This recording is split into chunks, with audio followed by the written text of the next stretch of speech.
I know I talk a lot in the various topic and every day people that come here and go. But when things become specific is when somebody asks a specific question, and I let the question answer itself. Okay. Sometimes just become a conduit to that. Yes. Yes, a conduit. Yeah. So it's basically you're saying being you, and at the same time, the subtitle of being you is also what I wrote on that door, saying that knowing you is your only truth, and the only is cross out specific, cross out purposely. Yes. So it says, when at the crossroads in life, we begin to ask some very important questions.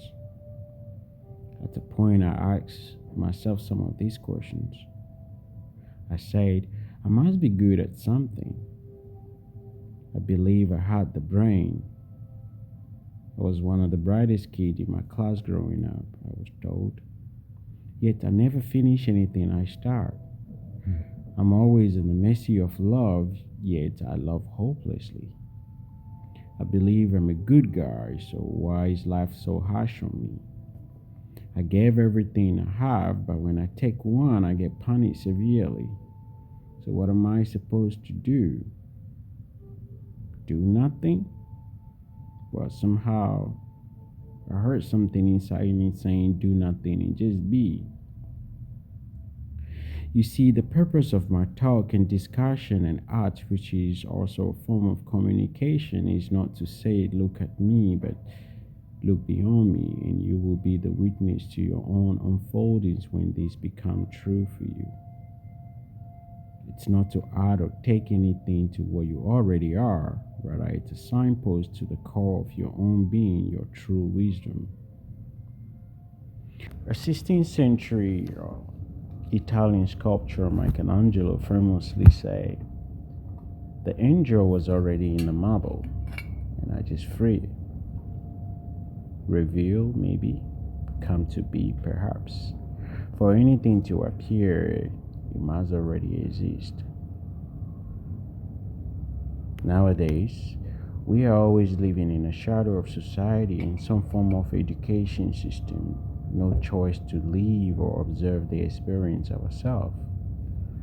No wonder why we feel everything should be put on a plate for us. Do this, read this, follow this formula, agree with someone else's answers they found centuries ago, and boom, you are on top of your class, and it's all sweet. And if you don't, you are in big trouble. I mean, a very, very big trouble. Society will annihilate you. But even if you do and agree everything and things still go wrong, they say life happens. That's why we may be feeling depressed, lost. It's almost to say the learning never really stopped and there are no graduations at all.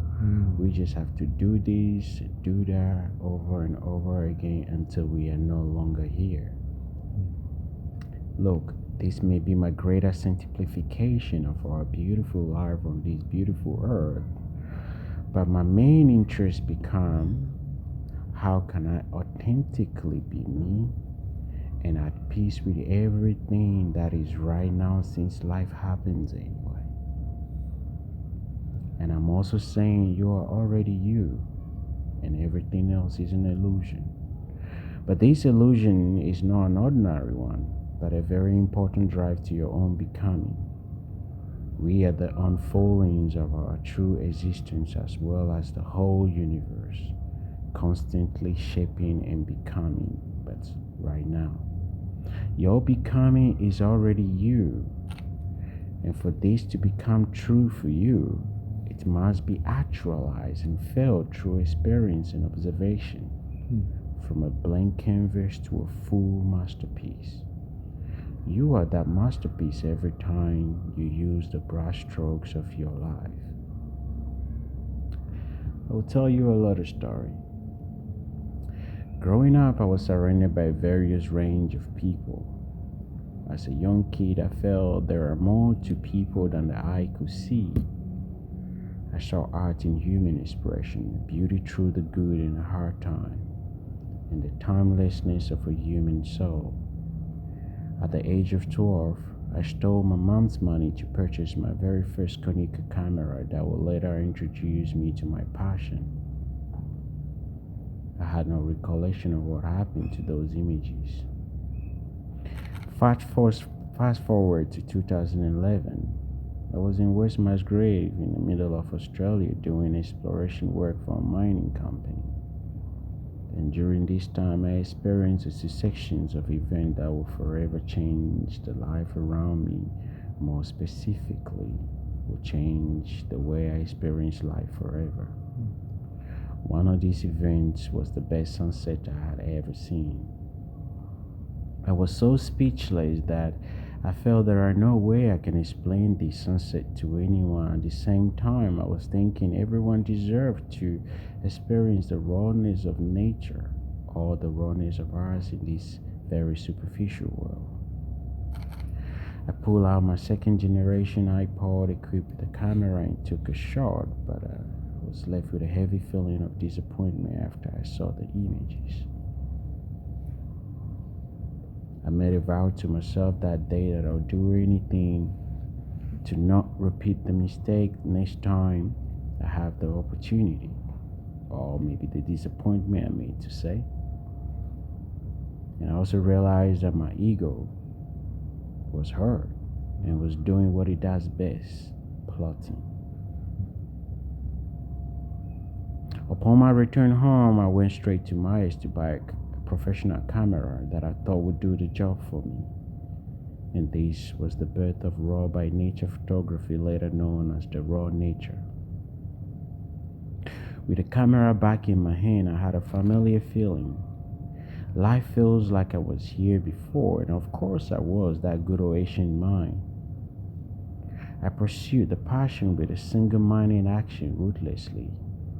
I wanted to be the best and become successful, meaning finishing for one something I start.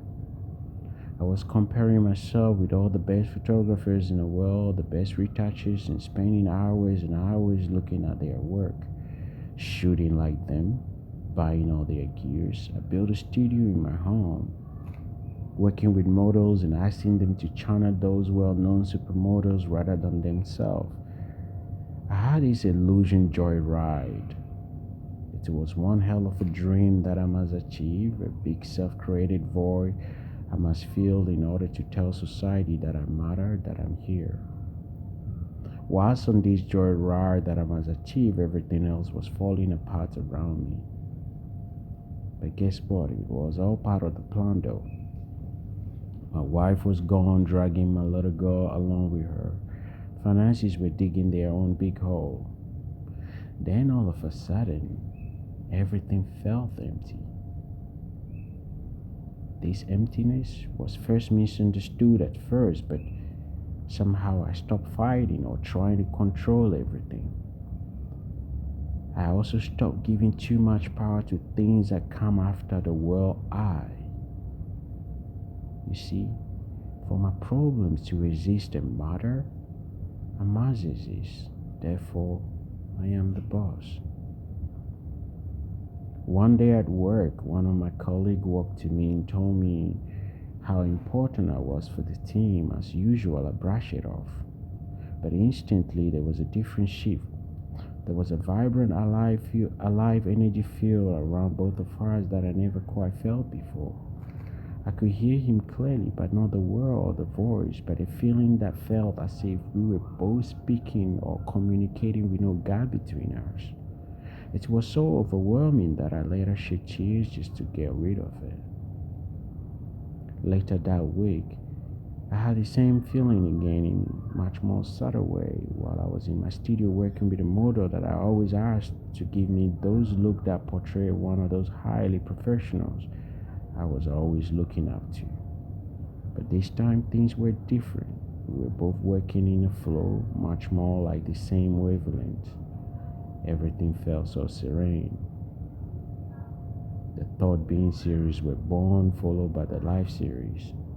a series of portraits of actual people and figures. I went on to do this many of the series in various form of mixed media, from photography to illustration to painting on canvases. I began to lose the heaviness of life content somehow. I felt I was life itself, and everything that comes and goes is an illusion. A playfulness got into me. I lost the fear of everything in between, including death. I wanted to dive deep into me. I began to read many ancient textbooks that I loved before, but only this time with a clearer understanding with no particular attachment to them or the text. Everything became like a game where losing or winning are nothing but the same result. I become more interested in the game itself as it's being played right now. No more, no less, like my paintings. One quiet morning during the outbreak of COVID 19, I wrote on the entrance of my studio the following words: knowing you is your only truth.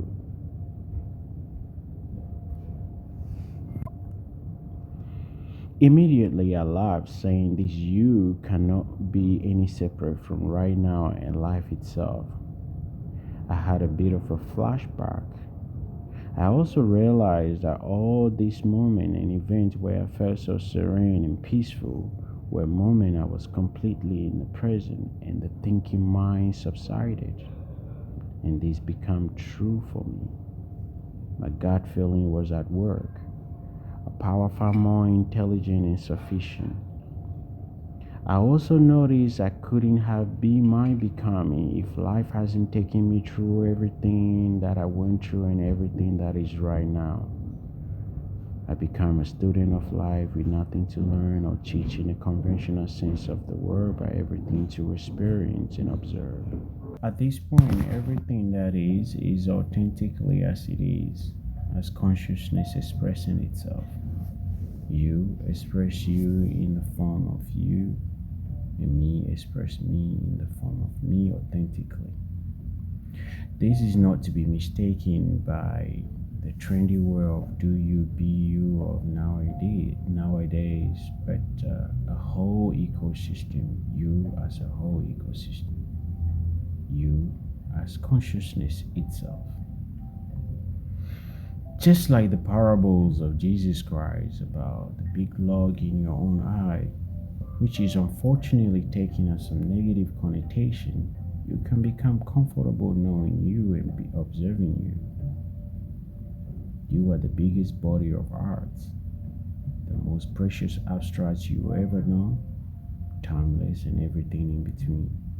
Paint you, observe you, over and over again. You are the blank canvas. Just like two arms on the body of a person, both can individually do their own thing yet work in harmony with the body. And that cannot not be you. But when we become so idealistic or curious about the arm and even training them for some gain outside of the now, we unbalance the equilibrium or the natural equilibrium of it. Here we have problems in all poetry, the human story. Instead of trying to fix their arm or adding something new to them, rather, we can allow them to be. Observe them over and over again until you are the arm and being in flow with the arms. And as usual, anything that is needed, the arms will do them spontaneously without engaging the thinking mind unnecessarily. The arms will act the right way with no interference because they already know. You already know. Do you understand? In this case, we create nothing. There are no problems rather than the poetry and the human story, your true nature. It seems to me this is also true in our ordinary life. We are the arms as a part of a big body of this whole universe. Observe you. You are the blank canvas, and the content of your life are brushes and paint. See, nothing personal. Follow the rhythm and just paint. And that's how you discover, or at least that's how I discover my true me. Love it.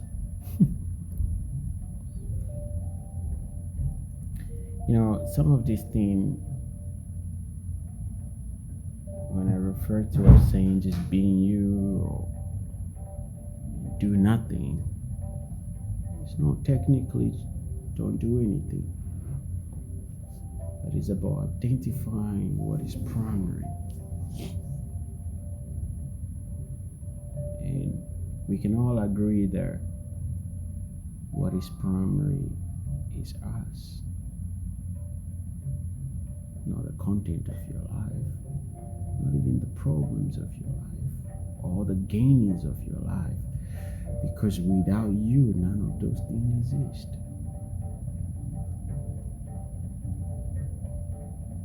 So you are always the boss. In every situation, like every situation you can ever come across in this world. Because the most important things for us to be here is air. And that air binds us, include everything that exists.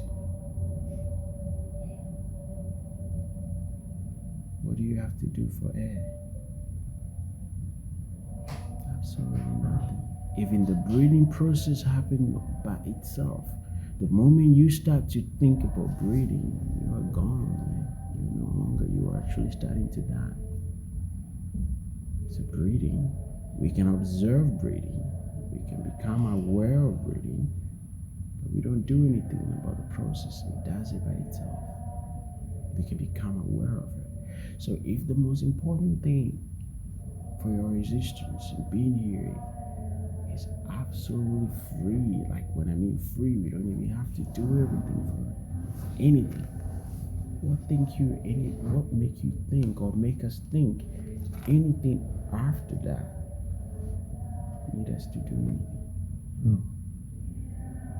It's like when you fast and you do a spiritual fast and you realize you don't need food, you don't need water, you don't, all these different sort of things you can do for a period of time.